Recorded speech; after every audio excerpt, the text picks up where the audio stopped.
एक घने जंगल में बंदरी और उसका पति रहा करते थे। जंगल में एक शेरनी भी रहा करती थी। शेरनी उस बंदर के पीछे लगी रहती थी कि बंदरी कब पेड़ से नीचे उतरे और वह उसे अपना शिकार बनाए।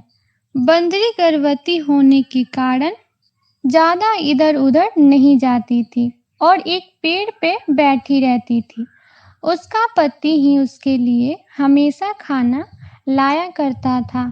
एक दिन की बात है, बंदरी का पति हमेशा की तरह अपनी पत्नी के लिए खाना लाने चला गया और वह जंगल से दूर शहर की तरफ चला गया था। शहर में उसे पता नहीं चला कि जंगल किस तरफ है और वह भटक गया। बंदरी पेड़ पर बैठी अपनी पति का इंतजार कर रही थी। इंतजार करते करते एक रात चला गया। सुबह तक भी उसका पति नहीं आया था। तो बंदरी ने सोचा कि पता नहीं कहाँ चले गए हैं। अब मैं उनको कहाँ ढूंढूंगी। क्योंकि बंदरी गर्भवती थी, उसे खाना खाना भी जरूरी था। वह पेड़ से कुछ पत्ते खाया और अचानक से बंदरी के पेट में दर्द होने लगा और वह एक बच्चे को जन्म दिया। एक दिन बंदरी अपने बच्चे के लिए खाना खाने के लिए पेड़ से उतर के दूसरे पेड़ पे जा रही थी कि उसी रास्ते में शेरनी मिल गई।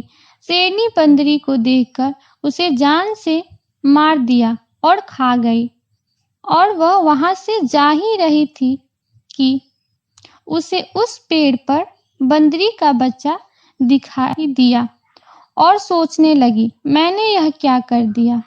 मुझे तो पता ही नहीं था कि बंदरी का बच्चा भी है, नहीं तो मैं उसे कभी भी नहीं मारती। फिर उसने सोचा कि मैं इसे अपने साथ रखूंगी और वह बंदरी के बच्चे को अपने साथ लेके चली गई और उसका देखभाल करने लगी। शेरनी उस बच्चे को अपने बच्चे जैसा पाला पोसा और बंदरी के बच्चे को भी लगा कि यह हमारी माँ है। एक दिन बंदरी के बच्चे के पीछे भेड़िया पड़ गए और उसे खाने के लिए पकड़ने लगे। वह दौड़ते दौड़ते शेरनी के पास चला गया। शेरनी को देखकर सारे भेड़िया भाग गए। तब शेरनी उस पे गुस्सा होकर दहाड़ने लगी और बोलने लगी कि मैंने मना किया था ना कि तुम बिना बताए और अकेले कहीं नहीं जाओगे, फिर तुम क्यों गए। बंदरी का बच्चा रोने लगा और बोला, अब नहीं जाऊंगा माँ। शेरनी बच्चे को रोता देख गले से लगा लिया और उसके पीठ पर अपने पंजे से सहलाने लगी। देखते देखते बंदरी का बच्चा बड़ा हो गया और शेरनी अब बूढ़ी और कमजोर हो गई थी। एक दिन बंदरी का पति घूमते घूमते उस जंगल में पहुंच गया जहां उसने अपनी पत्नी को छोड़ा था। जब बंदर ने उस पेड़ पे अपनी पत्नी को न पाया तो रोने लगा और उसे इधर उधर ढूंढने लगा। सबसे पूछने लगा कि इस पेड़ पे मेरी पत्नी रहा करती थी, किसी ने देखा है। उसे ये बात उस शेरनी को पता चला कि कोई बंदर अपनी पत्नी को ढूंढ रहा है जो उस पेड़ पे रहती थी जिसे शेरनी ने मार दिया था। वह उस पेड़ के पास गई तो देखा वह बंदर रो रहा था। उसने पूछा, क्या हुआ, क्यों रो रहे हो। बंदर शेरनी को देखकर डर गया। शेरनी ने बोला, डरो मत, मैं तुम्हें कुछ नहीं करूंगी। तब बंदर ने सारी बात बताई तो शेरनी ने बोला, मुझे माफ कर दो, मैंने तुम्हारी पत्नी को मार दिया है। मुझे नहीं पता था कि उसका बच्चा है, नहीं तो मैं उसे नहीं मारती। ये बात सुनकर बंदर बहुत गुस्सा हुआ, लेकिन जब शेरनी ने बताया तुम्हारा बच्चा जिंदा है, तो बंदर का सारा गुस्सा शांत हो गया और वह शेरनी से पूछने लगा, मेरा बच्चा कहाँ है? शेरनी बोली, मेरे साथ चलो। शेरनी के साथ बंदर चला गया। जब बंदर ने अपने बच्चे को देखा तो खुश हो गया और शेरनी को माफ कर दिया।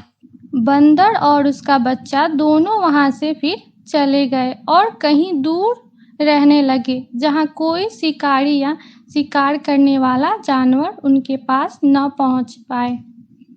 बंदर बेचारा अपनी पत्नी के याद में हमेशा खोया रहता। एक दिन वह अपनी पत्नी को याद कर रो रहा था, तो उसका दुख एक बंदरिया से देखा नहीं गया और वह उसके पास आई और उसने बंदर से वादा किया कि अब से वह बच्चे और उसका ख्याल रखेगी। इस तरह बंदर को दूसरी पत्नी मिल गई और बच्चे को उसकी माँ, तीनों साथ साथ रहने लगे और खुशी खुशी अपना जीवन जीने लगे। इस तरह यह कहानी हमें यह सीख देती है कि कुछ भी करने से पहले उस पर गंभीरता से विचार कर लेना चाहिए, फिर उस काम को करना चाहिए।